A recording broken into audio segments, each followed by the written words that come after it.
I'll be here for this entire talk. So like, if you want to allow people to raise their hands and actually ask questions instead of type it, let me know. What's the difference? So when someone raises their hand, literally talk.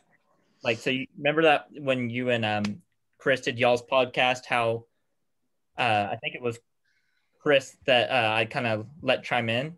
Oh, yeah. Yeah. So, I mean, we could do that if you want. So it's not just typing. Again, a little more interactive. So I mean, I've liked the Q&A type things because we can get to those. It's not really his room. It's just he bought the background. Okay. It's all bullshit. It's I'm a little bit envious. I'm like, oh man, look at this background here. Chris, you may need to take a guitar down and play it just to prove to people it's authentic. Oh God, he's doing it. There you go. We'll do a little stairway to heaven on the final, on the very final podcast. Everybody will tune in. Okay, it looks like we got participants, and there'll probably be people joining late and all that kind of stuff. We are here with Mike Whiteman, and so Chris Corfus and I, Tony Holler, will be conducting the podcast. We don't know how long it's going to last. Mike is you're not the most unique TFC person we've ever had, because actually, this is a hell of a story. We actually had a bronze medalist Olympic synchronized swimmer once. So in terms of being out there, soccer is not quite out there as much as synchronized swimming is to football and track. But it is really cool that we're bringing in somebody with a soccer background. You're the first soccer representative and all that stuff. And with that said, tell us a little bit about your background. Well, I hope I do not disappoint the soccer community then and represent them well. So I have been with the Riverhounds organization. I'm the director of sports performance, the strength and conditioning coach for all intents and purposes for about the past decade.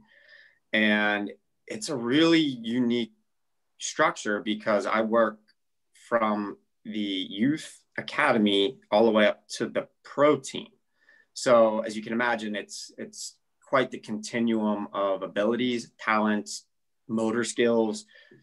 All of those sorts of issues kind of arise, as we kind of work from, an 8-year-old to a professional with a contract. And the league that we play in, USL Championship, is analogous to essentially AAA baseball. However, with the rise of quality in American soccer and the growth of the sport here nationally, the contracts are getting big. Before, if you are an ex Division I player, literally just a couple years ago, if you were an ex Division I player of any sort of decent ability level, you probably could play in our league. Now, if you don't have overseas or national team experience, you're not sniffing the field. And the contracts are now commensurate too. So there's big boy money, and there is a lot more at stake, within our league. So again, quite the continuum now from the capabilities of the pros and the youth. And just to blow everyone's mind a little bit, because of the long-term development of our youth system, I'll have an athlete for quite some time. They're far more capable physically by the time they're 12 than most of our free agents ever will dream to be, as you can probably imagine if you just kind of think that through logically a little bit. But that's it. So about 10 years at the club. My primary responsibility is to the academy, just because that's a beast. that is an absolute beast. We're talking 600, 700, 800 kids. If you want to throw in we have a satellite academy out in our eastern suburbs here that I kind of go back and forth between. I assist with them as well too. Yeah, you're talking about at least 750 kids. So, what are like the biggest groups you're ever working with at one time? I am used to kind of working with, when we do our team training, sometimes I wind up dealing with 3 or 4 teams concurrently. So I'll have up to like 100 kids sometimes. So that's honestly, in the beginning, you can imagine that would be difficult, but it's forced me to be resourceful and really organize and become a better coach. Yeah, you're kind of like a track coach. You know, I always say that I coach groups. I very seldom do one-on-one coaching, right. But there is an art to getting 50 kids to still get the intent and still get the quality, because those are the 2 big words I think that I think I would want to leave people with is, regardless of group size, this is not babysitting. This is, I want a certain quality and I'm going to get it. And I'm going to do it tastefully, with class, and never yell, never raise my voice. Because you said it earlier too. I loved it when I just came on. I teach. I think of myself more as a teacher than a coach. So I am there to deliver a lesson, right, for the evening. And then, I'm all about, I like to use this word particularly with my youth athletes, slow cooking the process, because there truly is no rush. So there's no reason for me, I always tell the parents, because we have this issue sometimes, the parents are worse than the kids when we start getting into these overachieving types, and recruiting and going to this showcase and getting in front of this coach. I'm like, they're 13, they're 14. I promise you, it doesn't matter now. We need to set them up, for things that are sustainable. So when it matters, they're more than ready to go. Now, so let me stop you right there. I got a question for you. Soccer, I think, is unique, especially when you're comparing with, especially track, where you can just line kids up and parents aren't normally a thing. Right. How do you deal with that, where you're explaining, especially in soccer, which in my opinion, soccer is probably the least developed of any group of athletes. They spend the least amount of time working on athletic ability. Right. And you have to explain to the parents why, I'm not sure the dynamics of your club, but why they're taking time to work on this athletic stuff. Because I'm sure you have parents that come in and scream at you about, you have no idea what you're doing. And Chris, that's a great question. And that's a battle I had to fight for years initially. What was an early response that you would give to someone? How do you convince a soccer parent, who are probably just as crazy, maybe a little bit more crazier than most other club sports, because you're used to paying a lot of money in traveling. Yes. Yeah. So that was the thing. They wanted, specificity was the game. It was like, you play. So what was your response to them? How do you explain that to them, that speed is important, when most people really don't get it? Because most people have never been close to a professional athlete to see how fast they go. Well, so the important thing early, with them was, I honestly, Chris, no amount of words were going to really kind of resonate. They just needed to experience, and they needed to see results quickly from me, right? So they, very pragmatically, I needed to be able to get them to have their son or daughter, little Timmy or little Susie, looking. And honestly, and here's the thing, right? We get hung up, like, we're track guys and we like objective data, right? Everyone here in the room, I'd imagine they want to quantify things. Right. What I found early is they don't care. All the perception becomes quickly reality with the parents. If 2 weeks later, their kid's on the field and it looks, when they feel like they're faster, I'm their best friend. Boom, got it, right? That was it. So I knew, you know, initially I just said, listen, give me a couple weeks here. Because, you know, when you have someone green, you know as well as I do, that who has never experienced it at all, there's, you know, typically egregious flaws you can kind of address pretty quickly to make significant changes. You know, give me a couple weeks, boom, you're going to start to see some, you know, noticeable good qualities arising on the field when they play. And let's give it a little bit longer. And I guess I delivered on my end. So it wasn't really words, it was more actions than anything. If that answers your question.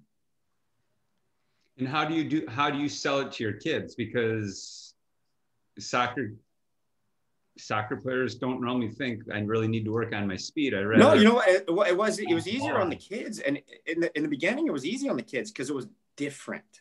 These kids are, Chris, these kids, by the time they're 12, I'm fighting burnout, and I provide something that is different. You know, you know, it's funny. If you get them young, they love getting into the gym. They love sprinting. They love leaping, and they love, particularly when they're really young, competing, right?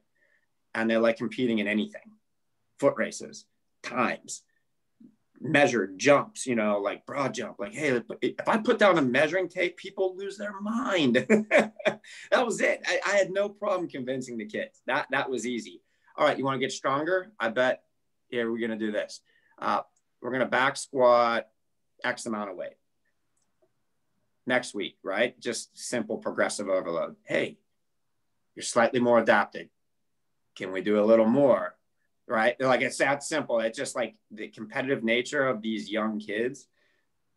That was easy. That was the easy part. And again, it was so different because it wasn't a soccer ball. Because a lot of these kids and it's just, let's actually expand this beyond soccer, AAU culture, right? Basketball, whatever. It's similar. It's honestly the same thing. Because I saw a tweet earlier, I think maybe Tony last night, about, you know, 90% of good training is exactly the same. Boom, exactly. We're training, you know, I'm training athletes first.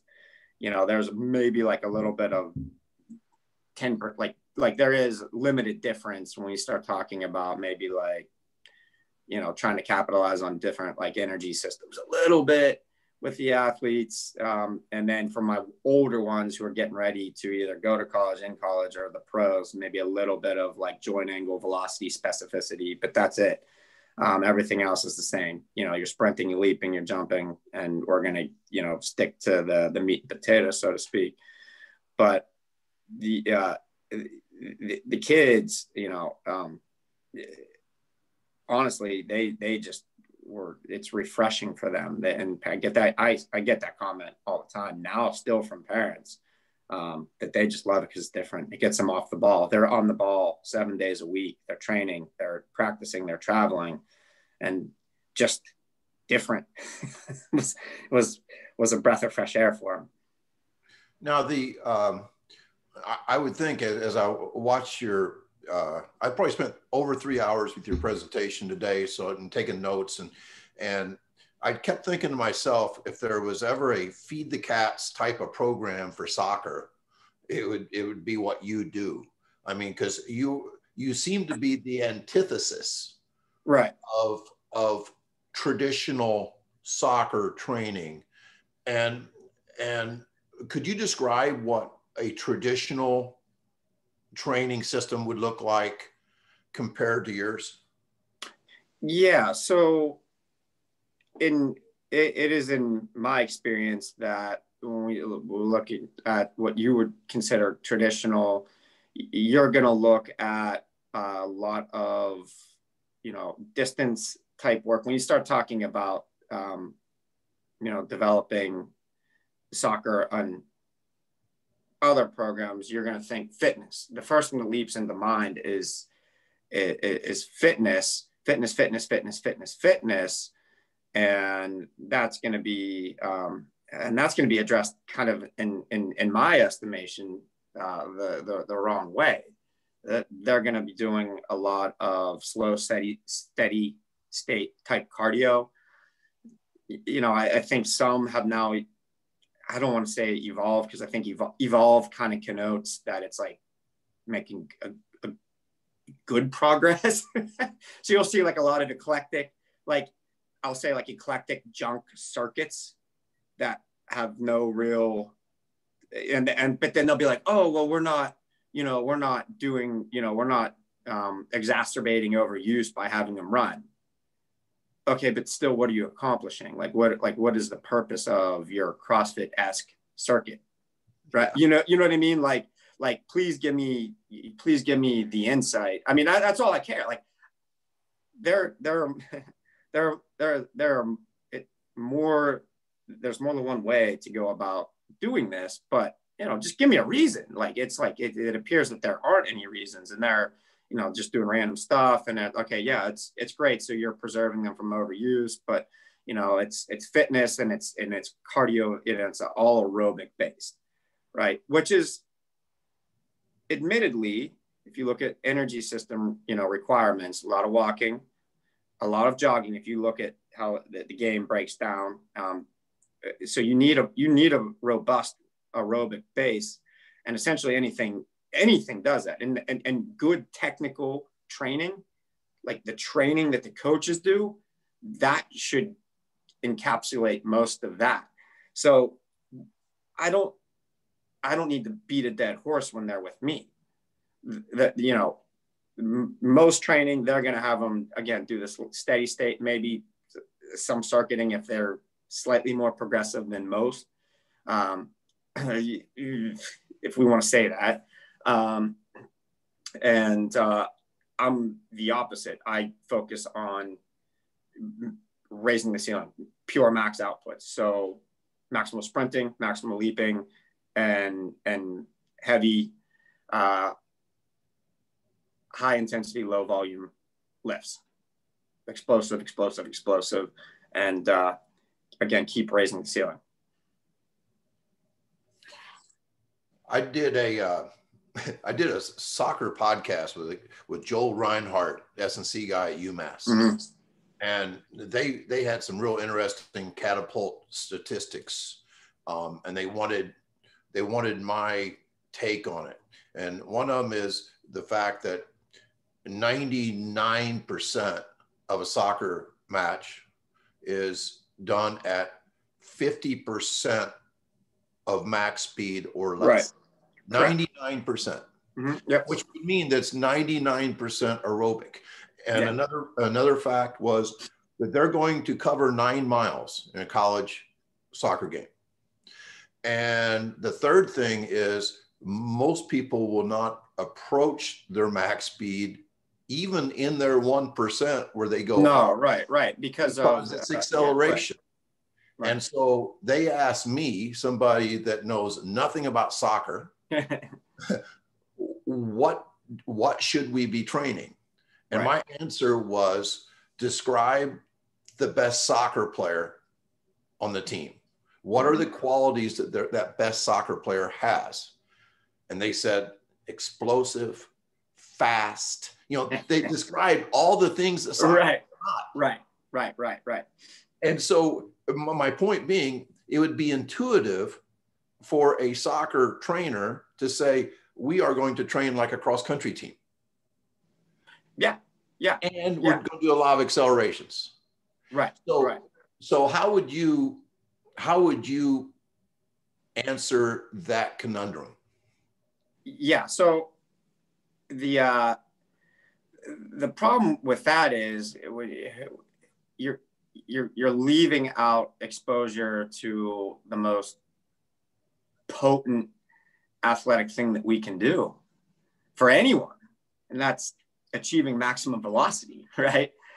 You know, doing this now long enough, and I think this, regardless, again, sport, as I started, you know, working my way through and maturing as a strength and conditioning coach, I started to realize that it's not really about the exercises. It's about the stress that they create and the result.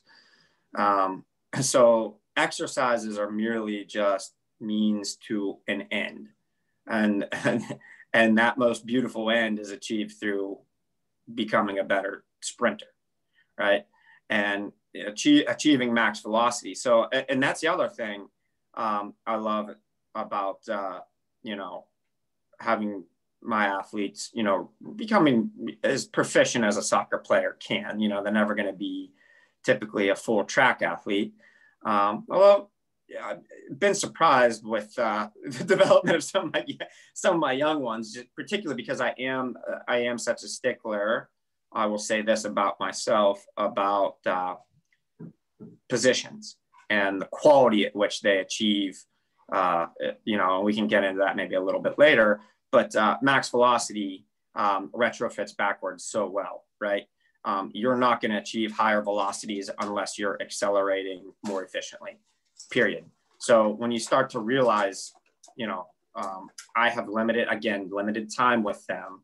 I want exercises that are going to deliver the greatest bang for the buck. Nothing is going to beat sprinting from the standpoint that achieving maximum velocity, they must accelerate better. So it's going to solve the problem of acceleration right there. Also, too, nothing's going to prepare the soft tissues for that level of stress, like achieving maximum velocity too, because we know the amount of force and stress that they endure when an athlete starts getting up to top speed. No heavy squat, no heavy deadlift is going to mimic that. So there's another key note right there. So you're talking about acceleration, soft tissue prep, and you retweeted it earlier, and it was brilliant. You know, the Nordics and the RDLs, and I used to think, well, in order to get them ready, we need to do our due diligence, and we need to make sure that they're doing all this eccentric loading and blah, blah, blah, blah, all that kind of stuff. But then I started realizing, you know what, we need that to supplement. Absolutely. Let's keep the strength in, let's keep the good quality strength in, but let's not lose sight of truly what's important. If you tastefully just honestly work them through skips, marches, and have them sprint subtly further and further, that's going to be the best preparation itself for the actual sprinting. And before you know it, they're ready to go. And then you get flying, right? So, like you said, nothing prepares an athlete for sprinting like sprinting, and truly max velocity. At the end of the day, I'll hang my hat on this and I'll die on this hill, is king, right, for a soccer athlete. And that checks off the most amount of boxes, period. You actually said that max velocity is like killing two birds with one stone. Oh, yeah. Because acceleration will come up. Yeah. And I would even argue that sprinting is an extremely underrated strength drill as well. Oh, yeah, absolutely, right. And again, because if you want to take a step back even further from acceleration, everyone kind of thinks of acceleration as, change in velocity, but you have to initially overcome inertia too, right? So that explosive, propulsive, I mean, that's a beautiful thing, right? I mean, oh man, that instantaneous bang right off the line. You've seen it in track blocks, Tony. I see it on the field, that ability to,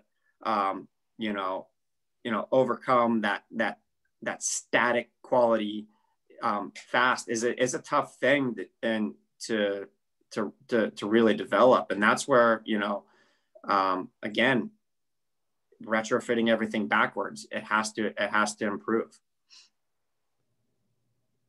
Mike, we got a question here. Do you have any input on technical sessions with your sport coaches, or does the content of your technical sessions change what you do in your physical prep sessions? Yes, absolutely. I am constantly working around what our technical staff is doing, and in collaboration with them. So I am very much so supplemental to what they do. So depending on their loading, that's going to dictate what I'm going to do with the athletes 100%. And as any strength and conditioning out there coach knows, your best laid plans often get quickly changed. We'll say, so you need to embrace agile periodization pretty quickly. One of my favorite works that I've read kind of recently here, so it's kind of reinforcing things that, I already kind of do that. Like I have to kind of be able to kind of shift and move. But yes, I work around them. I'm not set in stone and have to do what's best. And I just try to fill in the gaps, so to speak. First and foremost, best ability is availability. So I need to keep them healthy so they can be on the field. Now, it seems like your idea in training, well, I'll say like my idea is that if I was training kids at an elite Division I track school, right, people always act like my style of coaching would have to change a great deal. And I think they're crazy as hell. It right. does not have to change a great deal. No. And the great thing about, in my opinion, the way I train kids is I would train an 8-year-old the same way I would train an 18-year-old. Obviously, it will look different, right? But the general concepts remain the same. And I know you have this wide range, and you get to play the long game with young kids. But yeah. I love something you said that sprinting is super inoculant. Yeah, soft tissue injuries. And you said something that I say often, that professionals are afraid to max speed train, and then they want to go 5th gear in the game. And is that a problem in soccer? Yes, huge problem. And again, it's that intuitive sort of, well, this guy's got a big contract, so let's put him in bubble wrap, and let's keep him safe for the game. But in doing so, they're not prepared for the game at all. So when they go to hit that NOS button, right, there we go. Now we have these soft tissue injuries, and you see a lot. It's very, I'd imagine similar to, track athletes, hamstrings, and you see, adductors. The adductors are huge in soccer just because of the ball striking. The way they kind of have to externally rotate through the hip, and then the way that, we bend and shape the ball too, like with curve. So there's a lot of lateral component to even what appears to be like a linear sort of kicking motion. So they're kind of shaping and bending around the ball to kind of get that result. So you see a lot of adductor type stuff as well. So, and obviously that's critical to sprinting when you start talking about groin and hip flexor for, actually accelerating the hip into flexion there. Yeah, when people hear the word conditioning, I know I do. The thing that I think about is like, okay, we're going to get kids really tired. Yeah. In preparation to be fresh late in games. Right.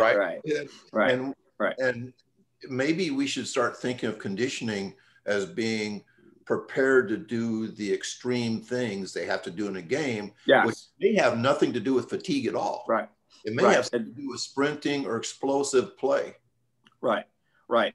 So that is my end goal. When I have the athletes train, I want them, my definition of work capacity is, can they handle more alactic explosive endeavors over time, right?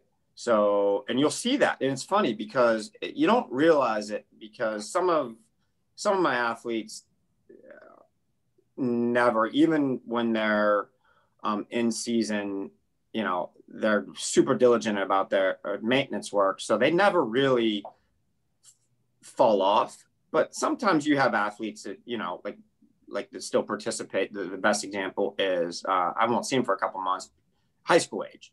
So they'll leave the club, and then they'll go play high school, and they'll come back, and Tony, they'll struggle to get through my dynamic warm-up, you know, and I'm just like, oh man, you know, and then it's telling, because you're like, wow, like the bounce, the twitch, the reactivity, it's gone.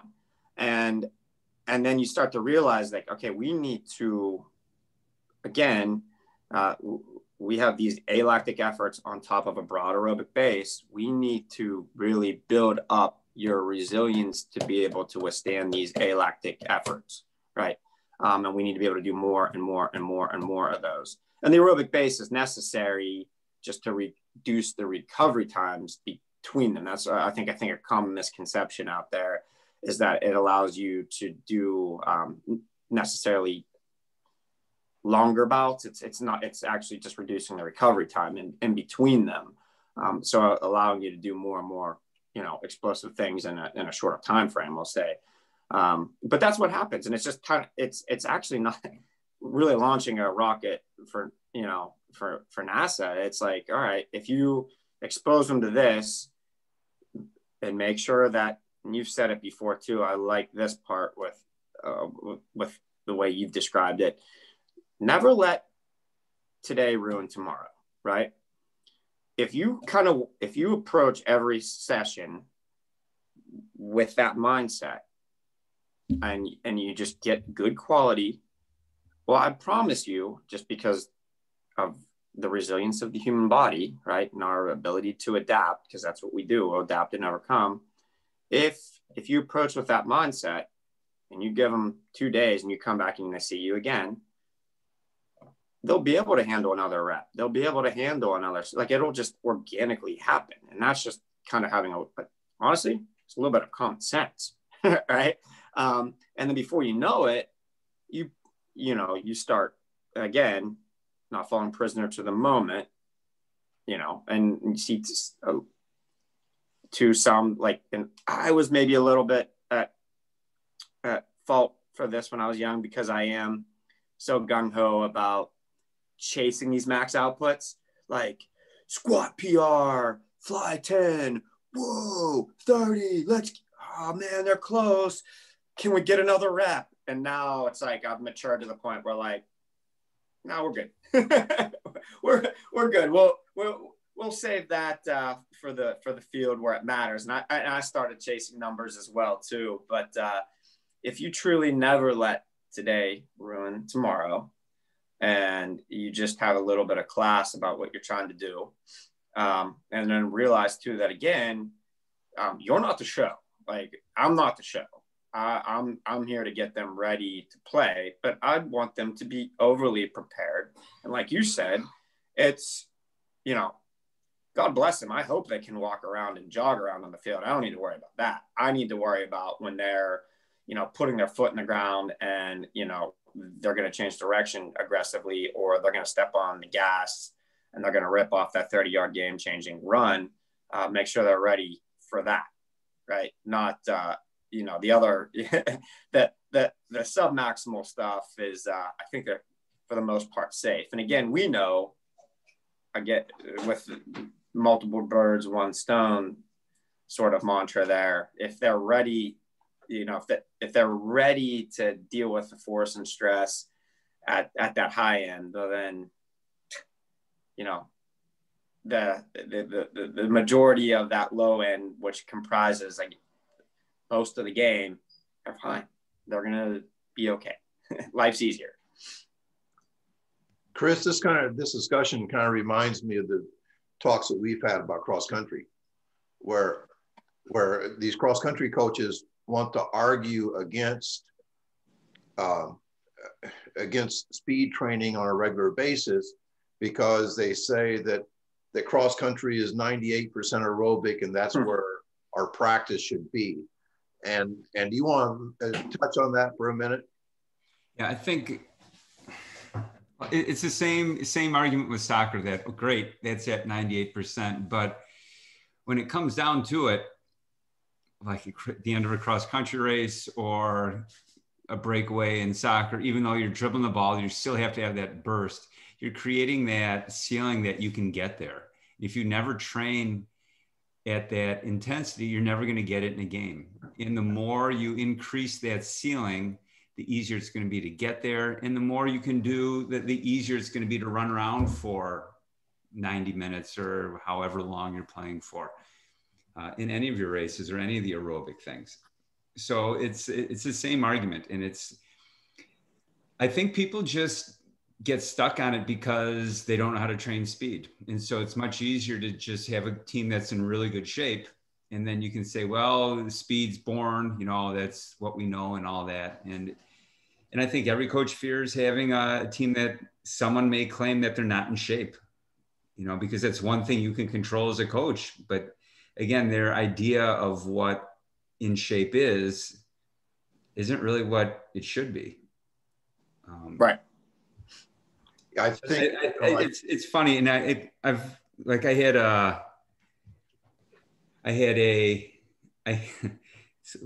won't use names, but I had a group of girls that were training here together. I have 2 girls that were in high school and 1 girl who is a Division I soccer player, and she's pretty good.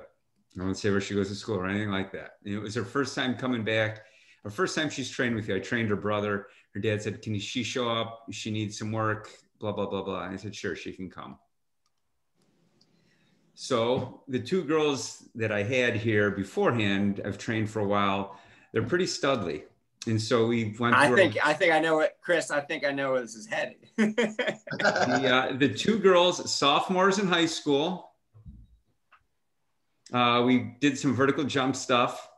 The 2 sophomores in high school both jumped 29.4 and 29.6, which is a really good jump. That's studly unreal, right? Yeah. The Division I player, 19.7, 19.8, and she hit one good one at 20.2. Yeah, and if I could expound upon that for just a little bit, I have to comment on this because we are in a veritable soccer factory, and that's what we do because we focus so much on development and we don't really chase results. Our kids off the end of the bench are going to top 25 programs. So they go to these strength conditioning programs, and apparently it's literal compliance. It's strength and conditioning. I will give them credit. They are stronger. They look different. They come back. They're fit. Apparently, again, a different type of fit, but there is no bounce. There is no twitch. Everything that they worked on with me is gone, and they're getting smoked by the academy kids when they come back in from break. And that's every single time. They said, what do you guys do? Yeah. I didn't mean to embarrass her or anything like that. Right. What do you guys do? Because you've got a strength coach and they're accountable. And she said, well, we do a lot of conditioning. And then we lift. And she had some pretty developed quads, and that was it. And she goes, we do squat, we do deadlift, and we do some cleans. And don't forget the 6 a.m. stadium run and the 5 mile while they're half asleep still. Yeah. She goes, that's why I'm here, is because I'm not going to be back in school for a while. And I know this is what I'm lacking. And we all come in and we get slower and we get hurt. Yeah. It almost seems like, well, I made a comment one time that JT Ayers in our podcast remembered that I told parents, don't let your little kids play soccer. Plus, you'll turn them into a professional jogger. And he thought it was the funniest thing ever because all 4 of his kids were signed up for soccer. Right. But it's almost like the game of soccer itself, with 9 miles of 50% or less of max speed running, actually detrains fast twitch, and detrains explosiveness, and detrains sprinting. So the thing that the game itself detrains is the exact stuff that you want to take care of. Right, exactly. And that was, again, I said to Chris, I am purely supplemental. So I must fill in the gaps, period. There's no way around it. Also too, from just an injury standpoint, if we want to go beyond, giving them what they don't get, because I need them to, first and foremost, particularly at these young ages, become an athlete, period. Right. What some of our young kids are capable of is astounding. And I am proud to say that they are not soccer athletes or athletes within the context of soccer. These are bona fide athletes, right? They're, I've got girls, running over 20 miles an hour, we got 3 in the national team system right now, one of which just came back. It was actually the one on the video. She came back from England on the U16 youth national team this summer. So, and she's a North Carolina Tar Heel commit, the legendary Anson Dorrance down there, which makes me quite proud because I'm a huge Tar Heel fan, if you've ever seen my Twitter page. So, I hang my hat on making them athletes first. So I have to give them what they're not getting. And the same thing holds true for, the strength work that I have them do, because of the anterior dominant nature of the game, the quad dominant nature, and the hip. I must get after the lower back, the glutes, the hamstrings. So, and that's actually what led me to finally embracing a couple years ago, sprinting at a higher level. Was I had such good results with the young kids early, erroneously just having them squat and deadlift, and because I was having them do more of that than sprint, but I got good results because honestly, that filled in huge gaps. They did zero strength training. They had, they had zero capability to produce any force, let alone, demonstrate it quickly. So by merely making them strong at a young age, that solved a lot. And then I started to kind of realize, all right, well, this is good, but now they're kind of getting better, but like the bar is kind of stagnating here within the academy. It's still way better than, competing against, the Ethiopian distance team that on the other team. but I was like, how do I make my athletes better? And I started to kind of realize that, again, the speed was really the answer. And, I was letting the tail wag the dog for too long there in my come up. And then I started to realize that it was the other way around. The speed is what really drives the everything else, not the opposite. You mentioned miles per hour just a minute ago. Mm-hmm. And it sounds like not only do you measure speed, and you're a free lap guy. Yeah. It's your best friend, you said. Yes. Which means we can be really good friends for life. Right. That free lap and miles per hour, and you record times that even when kids are not racing, they're still competing. Yes. And one of the things that you mentioned, which I don't even know if you remember saying it in your presentation, which might be the most important thing you said, is that they love it. Yeah. I mean, we are really good at what we love. And it sounds like your kids love your training.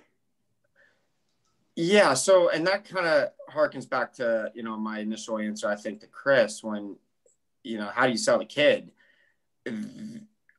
They just like to, compete. When you have really ambitious young kids, and I'm blessed with that because we get the best of the best in our system. We truly do. So we pump out some extraordinarily high talent, and at anything, they want to compete with each other. So again, whether it's a broad jump, a squat, a sprint, a fly 10, and acceleration, as soon as you throw in some capability of quantifying or measuring or, you know, establishing their standard against someone else's, it takes care of itself then.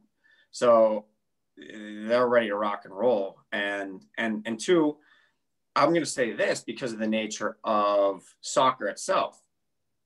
Soccer is admittedly extraordinarily subjective, right? It's not right. It's not like only unmeasured, right? Right. It's not like baseball. It's not like baseball where we have just tons and tons of crazy deep analytics and, you know, we're going to shift and ruin the game and no one's ever going to score. Right. You know, like you have every possible stat for any scenario you can imagine. Soccer is 2-1. That means there were 3 goals and potentially maybe they were unassisted too. So what kind of stats do we have? Now we're trying and we're reaching for things like connecting passes, and you'll see that, like distance traveled. And don't get that twisted one little bit either too, because people be like, oh, well, my kid GPS, he went further than the other kid. Yeah, well, he's also probably, you know, egregiously inefficient. There's no reason to do that, right? You know, you look at like, and here's a great example, right? For people, and I know I'm not really talking to soccer guys, but God bless them.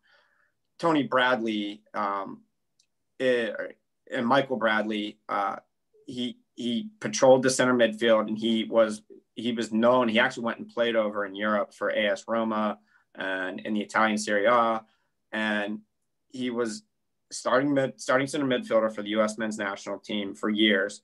And he was known as like one of those guys who would just crazily out like work everyone else. And you'd like look at his GPS and be like, whoa, man, like he went further than anyone else in the world. But he doesn't really do or create. Where Pirlo at the time would literally smoke a cigarette at halftime, look at his heat map, he wouldn't go anywhere, and in one play change the game. Well, what's more valuable? You see what I'm saying? Like, so, you know, again, some of these stats that we're trying to conjure up now are just honestly BS, right? They don't even mean anything. It's just like whatever. So soccer is subjective. We have 2 goals. The person who scores gets all the glory, like, hey, and there's huge value in that, but everyone else matters. So like, how do we quantify that? So we don't. It's like often it boils down to in front of the technical coach, like, hey, I think you're better than the other person, but there's not much of a huge difference. I mean, obviously the Messis and the Ronaldos are going to stick out like a sore thumb, but that's the upper 0.0001%. Everyone else is kind of like, sort of interchangeable. And that's not too dissimilar to, you know, the league that we play in. If you want me to give you a distinction between USL Championship, the league that the Riverhounds play in, and the MLS, the only difference is truly the top 2 roster spots. That's it. That is it. So yeah, LA Galaxy, they'll have that big money to bring over David Beckham or Steven Gerrard at the end of their careers, or Zlatan. Remember that guy with the bow tie and the hair? He was a hoot, right? He'd be on SportsCenter dropping hits and saying this, and you know, speaking about himself in third person. You know, yeah, they have the money at that top spot, but that's it. That's the only difference. The other guys are interchangeable, really, to be honest. So just to make that clear. But yeah, I mean, it was a way to objectify the kids. You know, the kids love being objectified. They love having a value. Like, hey, did I improve? You know, this session I'm running this session I'm running this, boom, I popped. You know, now I'm running this. Oh, it's refreshing to them, right? You know, that which gets measured gets improved. And there's an innate kind of drive within us, I think, just as human beings, to see improvement. You know, I think Apple has kind of capitalized on that with the Apple Watch and just the Apple Health. Hey, like how many steps you take today? Hey, you know, took more steps than last week. All right, yeah, let's keep at it. You know what I mean? Like it doesn't matter who you are. If you're an adult, just kind of, you know, trucking around, like that's pretty cool. You know, I'd imagine too, maybe it's like, I think my sister told me she took hers off because it was becoming like psychologically like a deterrent, because it's like you're taking less steps. What the hell's wrong with you? Like you're taking less steps. Like you're like come on, let's get up, let's go. So I guess it could work the opposite too, but that's just kind of managing the psychology. We got a couple questions. Thoroughly love Mike's content. Are you familiar with RPR, and does he use the VMAX Pro at all with his athletes? Because I see he uses it often with himself. Yeah. So RPR, I know that. Well, I'm a big fan of Cal, and I'm not as familiar with it, so I don't like to comment on things that I am not. I am obsessed with the VMAX Pro, so velocity tracking. I have my athletes, my elite athletes. In fact, little known fact here, and I know I sent over what it wound up being, 71 minutes, Tony, in my actual presentation. I edited out. Tessa's the girl who brilliantly demonstrated how I kind of go about the agility development there. I edited out her whole lifting session. I did a whole lifting session with VMAX Pro and chains for accommodating resistance, and it was just getting too long. I was losing track of, you know, what the thing was at that point. But yes, at the upper end in like a private type setting, I have my athletes. Yes, I monitor bar. I value the speed of the bar more than the load. And there's certain mean velocities that I'm trying to hit, and certain qualities I'm trying to look at in terms of, you know, for max force, for rate of force. And then even I love the thing that I've found great value in with the with velocity based training is I can tease out those subtle nuances in regards to, you know, like speed strength, like what is 30%, what is 40%? Like we kind of guess, but like you don't really know until you can kind of track it. And it's the VMAX Pro too is fantastic because it gives you bar path and spatial orientation, and not all hardware are capable of doing that. They'll just kind of give you velocity and that's it. And God bless them, that there's value to that, but the VMAX Pro will give you bar path too, so you can see like efficiency and how movements are becoming more refined over time too. Yes, I do, but not in huge group settings by any means. That's going to be too arduous. What are your main KPIs that you use to measure objectivity throughout your organization, 8-year-old to pros? 8-year-old, well, the pros, honestly, I would say we'll keep this simple here.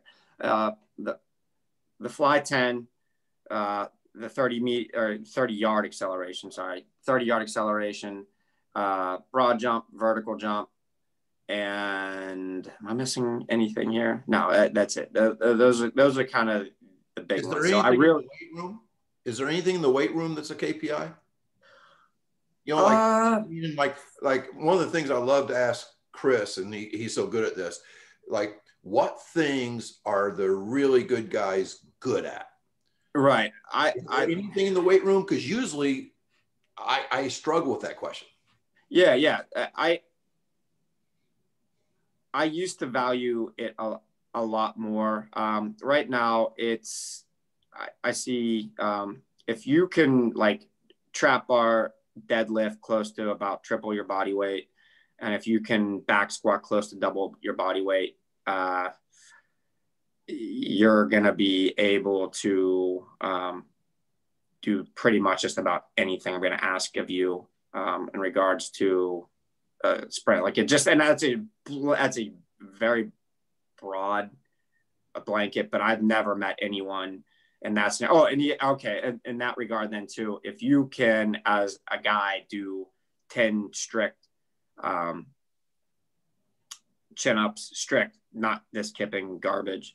And if you're a female and you can do like 5 or 6, if you can, you know, squat close to, again, that magic, and everyone, S&C, you know, they love the squat, you know, squatting.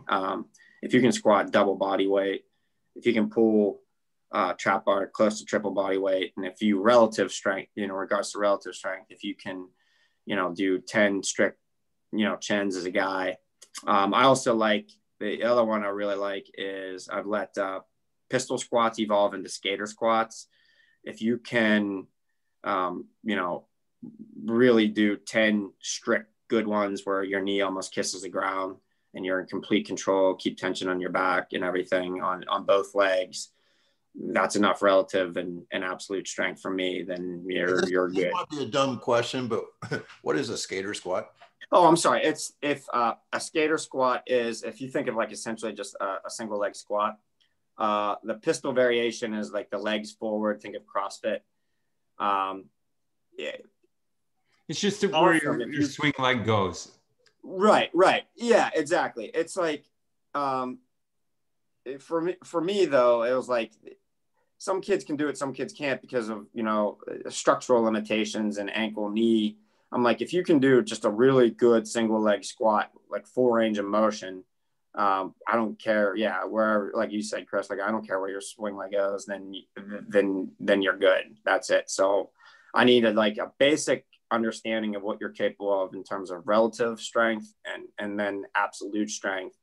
And let's get you sprinting, right? The quicker we can get you sprinting, the better off we're going to be, because that is such a skill onto itself. And that's probably one of the best gifts I can give them. You know, the delicate dance, that the inter and intramuscular coordination required at velocity is just, it's beautiful, right? You know, I think I'm preaching to the choir here when I say that, but if you can handle that, and I commented on, someone asked a question like, or someone commented on the tweet you sent out, you know, kind of teasing tonight, Tony, about, I think I heard before that, you know, sprinting's, you know, like the ultimate plyometric, and it is, it really is. So that's the end all be all. Are you able to work with team coaches to blend what you work on with athletes into specific speed or agility work into a team session? Also, how do you teach the ability to disguise acceleration needed to beat an opponent in an invasion sport? Okay, so I actually don't. I don't do any of that. That's the beauty in it. Here's the problem with that. We can lose sight very quickly of raising that ceiling. If we start trying to bastardize it and integrate, and you start trying to do speed work within a technical session, you know, if you try to chase 2 rabbits, you're not going to catch any, right? You know, like, so we separate technical from the speed and strength work, and that's strict.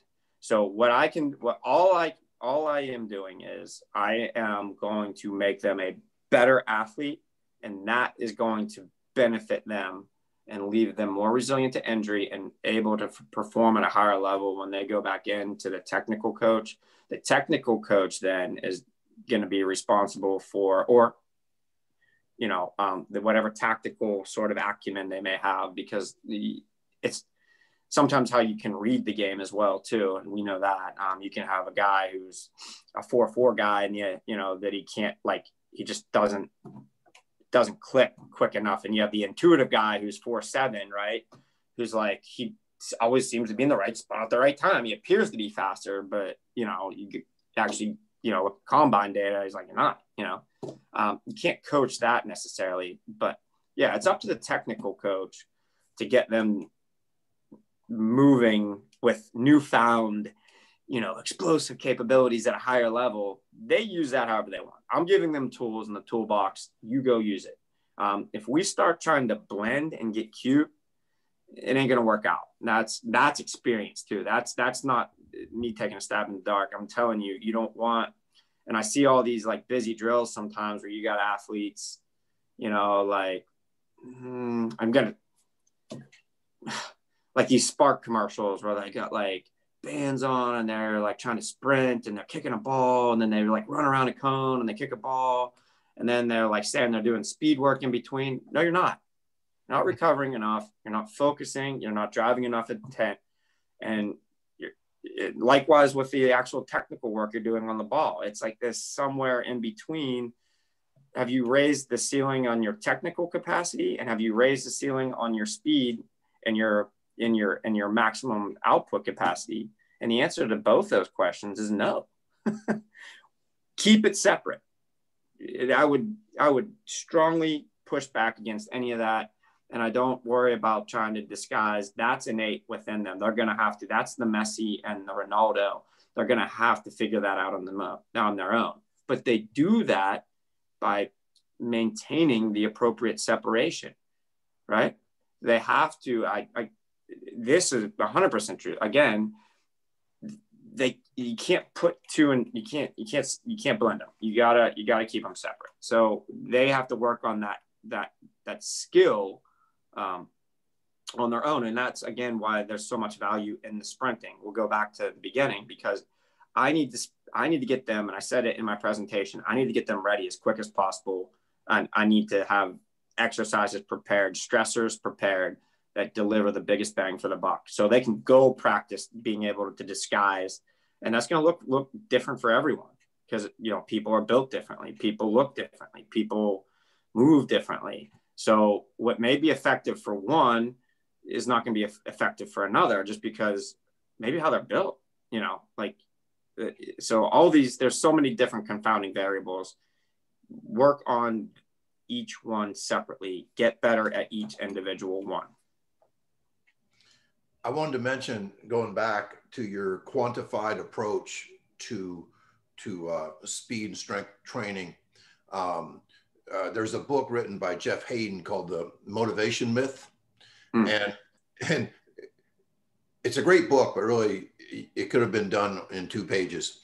And basically, it's one of those books that I'll never forget, but I was like, yeah, yes. So anyway, so you don't have to read it. Basically, all he said was that all this shit that coaches believe is motivation is very shallow.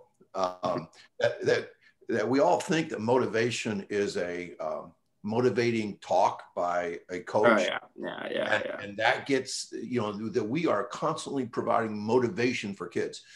And his thesis is that motivation only comes from success.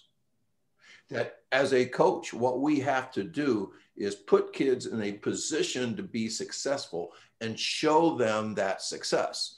And so your point, the reason why I felt like I had to bring this up, your point that soccer does not give much more than, you know, a pat on the back that I played well, leaves those soccer athletes starving for objectified, quantified stuff. And so that's your motivation. Yeah. And that's why they love training with me. Yeah. That it truly is why. And then conversely, it's equally as demoralizing when they don't come off the bench and they have no apparent reason why. Or why? You know what I mean? Like, why didn't I? I mean, you talk about psychologically damaging to a 13-year-old. Like, wait a second. There's nothing to really substantiate why I'm not better than Christian, who's out there every second. But whereas what we do on either the track or what I do on the turf or in the gym, because it's objectified, it's the ultimate meritocracy, right? You sink or swim based on your own abilities, right? All right. I put up every day when on the times, you know, that I do have, you know, a large enough sample size, we'll say, and have them compete. you know, my Hounds Academy daily top 5, free lap top 5, you know. You either get there or you don't, you know, like that's on you. Like that's you're running the same standards that everyone else is. So if you're not getting, you know, if you're not getting faster and you're not, and so-and-so is, and they're doing 2 or 3 sessions a week and you're coming once every 2 weeks, well. And the beautiful thing is, right? you may never be top 3. Right. But I have found the slowest kids will often improve on a regular basis, will improve the most, which once again gives those kids something to look forward to, that motivation, that love, and all that stuff. And if we keep them hanging on, maybe they become a better soccer player. And it's not even just that. Yeah, it's not even that everyone gets objective data. So like everyone's seeing improvement. So it's like, but they understand why, and they see, you know, if their improvement's not what they want it to be, there's a roadmap. There's a blue. Like that's what anyone ever. I think most people too. For, you know, from a motivating standpoint, you know, success breeds success. To exactly what you said. Most certainly. In a weird way that, you know, I have experienced that. You know, I went into, you know, my first semester in college as a biology major. I worked hard, and I always have, but I happened into a 4.0. and from that point on, I was deathly afraid of losing it. So I graduated with a 3.98. Yeah, it's amazing. I have almost the exact same story. I won an award as a freshman in high school as the top student in my freshman class. Right. That was the most motivating thing in my academic life. I wanted to be number 1. I graduated number 4, and I was pissed off. I'm pissed off to this day I wasn't number 1. Well, yeah, and that was to that end, I was really upset because the only I thought at the end I was gonna be like you know, valedictorian from my and I was like, it was actually like there were like 2 kids that had like 4 O's with BAs. God bless, you know, art majors. You know what I mean? I was like, again, here we go with this subject. Come on, you know, like you know, Tony, like you're a science guy too, like OChem physics, like, you know, biochem. You're like, you've run the gauntlet, all these 1-credit labs too. Like you're on the bus. I'm coming back from soccer games. My business major friends are like carrying on, you know, like in the back of the bus, and I'm like trying to write a lab report. I'm like, shut the hell up, you know. I'm like yelling their back, like I'm like, you have no idea. Like these 1-credit courses are way harder than the lectures. How dare you? You know, like, you know, it's like 3 a.m. and I'm like, you know, like holding on for dear life. And then at the end of the day, I'm like waiting there. I'm like, all right, 3.98. All right, who's going to beat this? You know? And then it's like, oh yeah, there's like 2 thespians, and I love thespians, of course. There was something like that that like sneak in there. I'm like, oh man. But no, to your point, like I had no idea what to expect when I went in that first semester, and I was like, I want to do well. I'm going to do my best. But then like once I got it, it was like, all right, well, how do we do it even better? Right. And it was like, yeah, the same thing. I was like, so, you know, success breeds success, you know, most certainly. So that is a critical thing. You want to put them in situations that they can do that too. And that also kind of goes back to what, you know, what you have said and what I agree with. Don't let today ruin tomorrow. If you do that, if you're ruining little kids today's, they're coming back tomorrow. Their motivation to come back is not. So you always want to leave them. You want to leave them feeling good. And I guess that's maybe a little bit of the psychology and the coaching there too. But the last thing they remember is favorable, not bad. I was going to ask you, one of the things I tweeted out from Cal Dietz's talk, his presentation, he said that he was talking about specifically hockey, I believe, but he said that conditioning must mimic violence, speed, blah, blah, blah. It was a great quote of his, of the game that you're trying to play.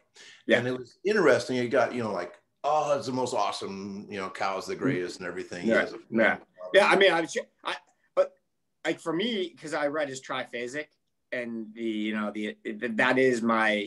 that is like the underpinnings of a lot of the strength work I do, the eccentric, the isometric, the concentric work. And I'm like, he's presenting you to him. It's amazing. There was one guy, a guy from Ireland, who was an S&C guy for Gaelic football. And you know, it's similar to hockey. It's a weird game, but anyway. But he said, I'd like to politely disagree that you can't do that. You cannot mimic the high intensity stuff of a game, because he says, if conditioning mimics the sport, the wear and tear will cripple us. Instead, we must increase capacity. And there's many different ways to condition. And he's basically making that argument that I think you and I both have heard many times, that we need to do tempo runs because high speed stuff is going to make them get injured or just cripple us. Don't you see that a lot, don't you? Or hear about people saying things like that? Yeah. Still far too often, even at large clubs. And again, I think Chris touched on it earlier too. I think it's just an excuse that they don't know how to really develop the top end, and they fear it. I mean, it's human. That's human nature too, is it not? Right? You fear what you truly don't understand or know. So there is, like, you think of these, you know, draw analogies to these athletes, you know, with, you know, these chassis with engines. I don't want to, you know, dehumanize them, but, you know, if you don't know how to really build that engine to, you know, from a 4-cylinder to a 6 or an 8, you know, it's a little bit dangerous, isn't it? Right? Like, you're like, I don't know. Let's stick to what's comfortable. Let's stick to what we know. You know, this is what we were doing. And, you know, that's the big thing that I see a lot too, maybe even specify even a little more in the soccer culture, in regards to, we'll say, traditional development. And one of your first question you asked me, a lot of these guys are falling back onto what they did when they were coming up, when they played collegiately, when they played professionally in the 80s, in the 90s. Now, in 2020, or just in any facet of life, and if you're not improving at the speed of light, you're falling behind. So if you're going back and you're, you know, resting on things that you had done in the past, and you're building your future based on the past, you know, you're going backwards. You're not taking steps forward. So we need to, you know, do our best to stay in front of everything, right? And to be at the forefront and the cutting edge. At least that's how my brain kind of operates. So that's it. So that's it. There are a bunch of technically really gifted guys that have never really been taught how to be athletes. So that's kind of what my job is, right? Yeah. Well, this brings, we can't go the whole talk without mentioning David Montgomery, Chris. That today, yeah. Did you see that run, Chris, today? Top. I'm just 80 yards. Just texting with him. Get him in your. Make sure he's in your fantasy lineup. That was a big question before the game. Do you play David Montgomery today? 20.33 miles per hour, his fastest ever recorded. And I will never forget what Chris told me last summer when he was training. Didn't Montgomery say that he had never truly been speed trained? Yeah. Well, he ran track in high school, but he was a thrower that ran the 4x1 and 4x2.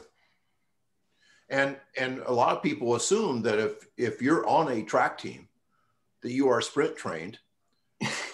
I would say probably 60% of all high school track teams just run. They really do not sprint train.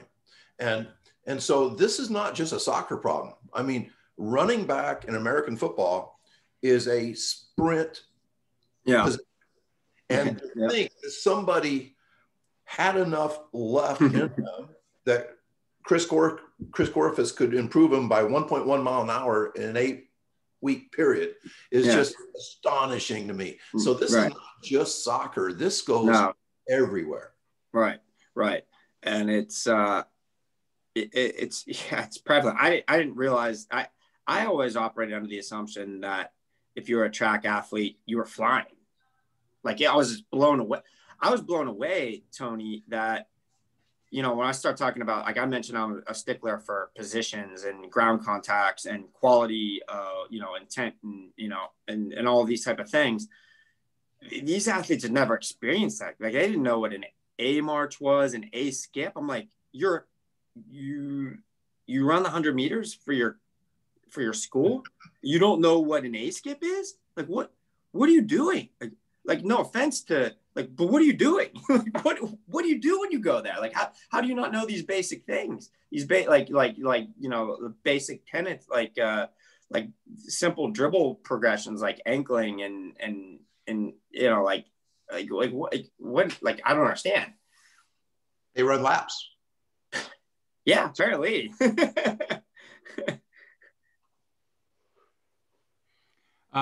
Tyler Rathie asks, who are other professionals in the soccer performance sector who you talk with about training or like the way they approach training? Honestly, I don't really interface that much. How's that? Is there anybody that's like you? No, there's nobody like you for sure. But is there anybody that you know of that has a similar approach?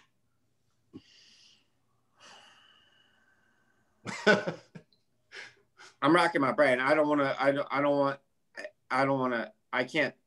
can't really immediately think of anyone because honestly, it's in the youth game,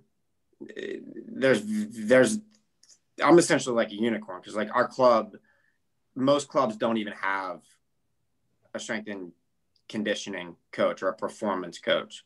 So that is super few and far between. But, and again, I don't want to, that'll be season 2 of Ted Lasso where they bring in a strength coach. From what I've seen from MLS programs, it's all about mitigating injury by never exposing them to anything that is dangerous. That's what somebody said today on Twitter, is that professional or NFL S&C people are not there to improve speed or maintain speed. It is simply to keep guys from getting injured, which I just like shook my head, you know, like, really? Right. And then doing so, right. Yeah.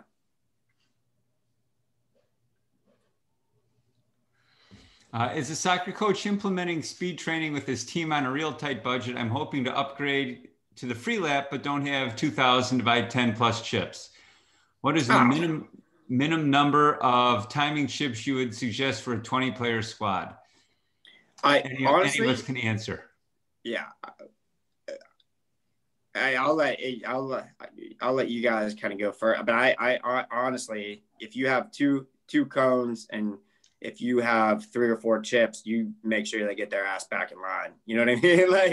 like that. That's it. You don't need anything beyond that. You don't need an elaborate amount. You know, at all. And then two, the other thing is you need to, as a coach, I am, okay, the cool thing about obviously pure speed work is, and to this point now, because of the years of results, we'll say, I think I mentioned this in my presentation. I don't get really questioned that much anymore. So you obviously need full recoveries to really demonstrate at a high level, not often completely pragmatic. So, obviously the 1 minute per, 10 meters / 10 yards is great in theory. In the team setting, you got to kind of tweak it a little bit. But when you start layering in, appropriate, tasteful recoveries with chips, and then if you intertwine the testing within, I'll say, the training, so that they get like really good speed work, and then maybe you test like 2 reps, you slow it down, and then you really let that recovery, kind of demonstrate itself. You can 20 kids, you can honestly do it with 3 chips. Because I remember there was a period of time where I was doing like groups of 15 with 3 chips, no problem, and that wasn't grinding to a halt of any sort. You just have to be very judicious, and you need to do your homework for sure. Make sure you're prepared. One of the things in your presentation that I thought was really interesting was the very strong distinction you made between agility and change of direction. Yes. You want to go through that for people that maybe haven't seen your presentation yet? Yes. So change of direction is choreographed, right? You have it's essentially an established dance, right? So when you think of your typical change of direction drill, let's just use the traditional 5-10-5, right? 5 yards to the right, 10 yards back to the left, 5 yards through. It's a great test of your ability to accelerate, decelerate, and change direction. Agility, however, is you're responding to a constantly changing environment within the game too. So you're accelerating, decelerating based off of this moving, ever-changing environment. So there's a perception. There's a dynamic there that requires you to react, right? That is lost in the choreographed change of direction. So, the value is at young ages, let's teach the basics of how to accelerate, decelerate, and then, reapply force in a different direction using change of direction. Good, right?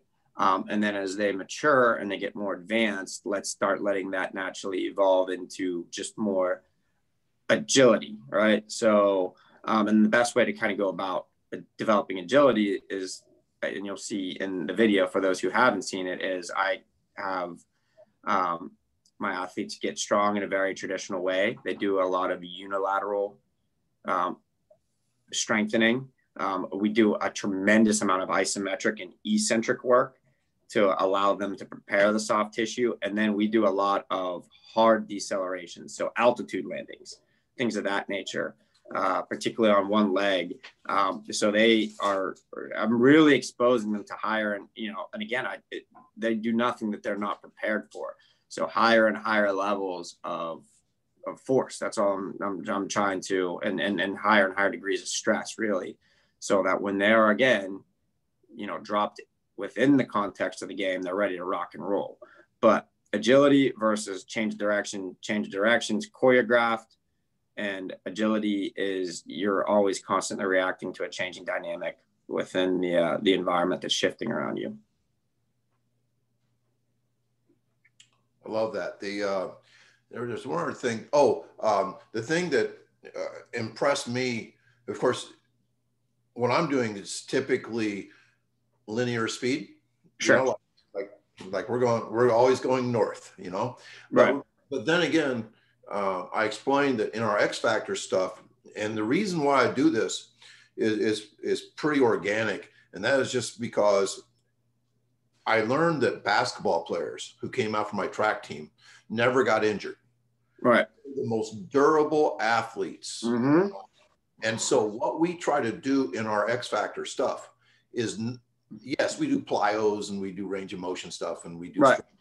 but we do a lot of things that try to mimic basketball type of stuff, which is multi-directional, plyometric, right, explosive type stuff. And that's probably the thing that I gained more from your talk than anything else is a lot of the single-legged lateral things. Mm-hmm. That yes. Yeah. Seems to be like one of your favorite things. Yeah. Yeah. So, and I actually, I gotta feel I have to actually plug my last article I wrote for Simply Faster on building better bounce. And I cannot tell of how much I love lateral and transverse. So we'll say frontal plane and transverse plane. So rotational and lateral single leg plyos, because the instant we do that, we increase glute med and we increase core strength. And again, we talk about bang for the buck, Tony, right? I'm not putting them on the ground in the traditional crunch, right? So when you start talking about increasing demands on these critical muscles, right, that are going to, really stimulate the high degrees of stability and health within the athlete, I can do that without doing the slow band walks, right? They're great. There's value in that. Again, I'm not devaluing anything. I'm saying that once they're prepared, let's keep cranking up the stress and force in our preparation so that they're overly prepared when they go to the field. You can tastefully do all of this without injuring them, right? Again, you just have to have a little bit of class. But yeah, the lateral and the rotational type single leg work, so much proprioception, so much core strength already layered into that movement. You're going bang, bang, bang, bang, bang. You're killing so many different things there. And two, if you are, want to experience it yourself, start doing, traditional, like marches and skips. Do your A skips laterally. And then you tell me how tiring that gets real fast. Compared, you can do A skips, strike the ground well for, 30 meters. You try doing that laterally and maintain that same cadence. Have fun. It's like that subtle difference. You'll feel exactly what I'm talking about in terms of organizing, like the pelvis, stacking that rib cage right over top of the pelvis and maintaining those good quality ground contacts. The beauty's in the subtlety there, right? Yeah, my brain can't even picture a lateral A skip. Yeah, it's. I tell you what, it'll wake you up. Say, I will say that it is fantastic for immediately switching you on, because that's the one thing I found when you start talking about, PR cheats, right? For, getting the athletes on the jump pad. Love the Just Jump pad too. It's like a launch pad. If you, slow cook, extensive ground contacts, like little tiny bounces, and you slowly intensify with a lot of single leg, multi-directional plyos, and you layer in some good quality decelerations. And then the big one is joint specific isometrics, right? For specifically the extensors of the ankle, the knee, not even so much the hip, because the hip's getting a lot just through the bounce, right? If you really do like Cal loves his spring ankle complex, right? Love that, like that isometric position there. And you really work the soleus muscle. The calves get all the love, but the soleus takes all the load, because as an athlete, your knees are most frequently bent, right? They're not fully extended. And then the VMO, that little teardrop on the inside of the quad, because so often in strength and conditioning, we trace, like when we squat, we chase glutes, hammies. But let's not lose sight of the fact that, the ankles and the knees are also, they need to be conditioned as well, because they're also responsible for a lot of propulsive, juice. So, you go, multi-directional single leg bounce, some isos and some eccentrics.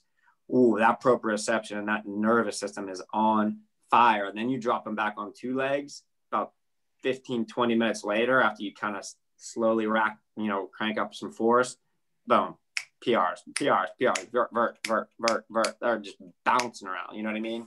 And conversely, did it in 10 to 15 minutes, it's a great warm-up before a game. The flying off the game, like our teams are never going to come out flat.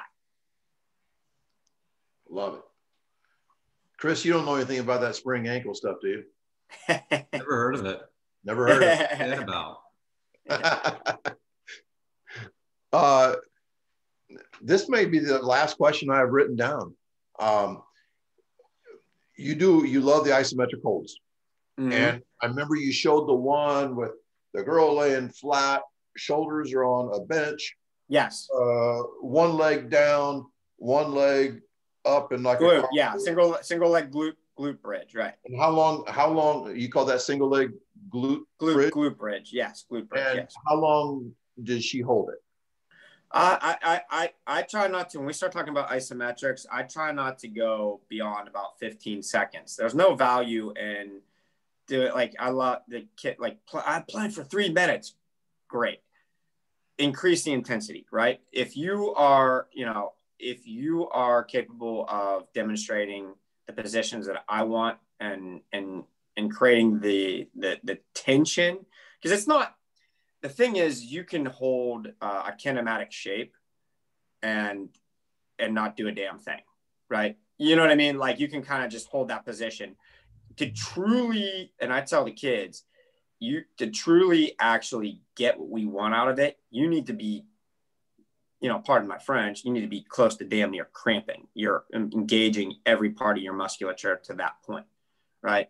And if you do your job, you're going to do it in, 10 to 15 seconds tops. All right, we got it. You're holding the position. You're strong enough. Fantastic. Let's start loading that position. Let's lay some weights, some sandbags, some chains, across those, that's the next step. And let's start progressing from there. So in any endeavor, and for me, it's about, and this goes into raising the ceiling. Let's crank up the intensity. Let's not crank up the volume. What are a couple other of your favorite isometric holds? A lot of single leg lunge positions, holding the bottom. I want to get them low squat too. I want to get them, again, in a supplemental type way. Let's get them strong where they are weak. Louis Simmons, right? Let's work on getting those weaknesses up to par. You'll see a lot of, young athletes in general. They don't want to do what? They don't want to bend at the waist. They don't want to bend at the knees, right? They just want to they just don't squat. All right, that's fine. We're going to solve this. I'm going to make you love being down in that bottom position, right? So we're going to hold, the bottom of the isometric lunge and squat all day until you love it, right? It's like I happen to love vegetables. If you've ever seen my Twitter, I know some people don't, but I'm going to make, that's for my young athletes, that is their steady dose of vegetables. We're going to make you get really comfortable with being uncomfortable. And the cool thing here is, for everyone out there in the audience, isometrics, right? We're not getting that eccentric damage. So you're not going to wake up the next day smoked. We can go to that well a lot. And it's a great way to develop strength within about 10 to 15 degrees of that specific joint angle. So it is a good way to, I think I comment on it during the presentation, when they're younger, we think more globally. And then when they're older, specifically, that's, where we start trying to hit joint angles that are more, that they'll actually hit within the game. And Chris, you like that for teams in season, right? Yeah. Mm-hmm. Yeah. Just because You have to replace what's lost in the season, and isometric strength seems to be the first thing that goes. Yes. Yep. 100% agreed. Chris, are there any more questions that we missed? Related to agility, do you implement drills that are game-like, or do you focus on the underpinning skills with jumps, plyo, strength work, and let the soccer take care of the reactive component? Again, yeah, for the most part, I let soccer take care of the reactive component. I didn't, in the video, I edited it out too, but I actually had Tessa do some reactive depth jumps. So where she was falling, she had to react to my either visual or, audible cue of, head this direction, head that. So she has to, there is, but it's super simplistic, right? We don't want to overcomplicate what I'm trying. I want to give them and expose them to the highest level of stress possible so that they're the most prepared. And then the subtlety and nuance of the game that'll be taken care of through the technical, the tactical and the competitive element. Mike, you've been a great guest. Thank you. Well, thank you guys for the opportunity to represent the soccer world. So it's my job to, I guess, spread the word. And again, I think I said it a couple of times, show what they can be. They don't have to be the cliche. They are not. They're not everywhere, mostly, but if we keep doing things of this nature and just educating and doing what I love to do and teach, then we'll keep getting the word out. So that is my goal. Let's keep raising the bar of training as well too, because this is a heck of a platform in which to do so. So again, Tony and Chris, thank you for having me and being such great hosts and allowing me to share. Well, I probably like soccer right now more than I ever have. Oh, hey! I guess I must have done my job a little bit, right? All right, we're going to have Ken Clark on tomorrow night, and I think that's at 7:00. But we'll tweet it out like everything else, and I look forward to going through this presentation tomorrow morning and find a little clip to put out, something controversial or something. So, Mike, thanks again, and thanks for the people who showed up. Awesome. Thank you. Have a good night, guys.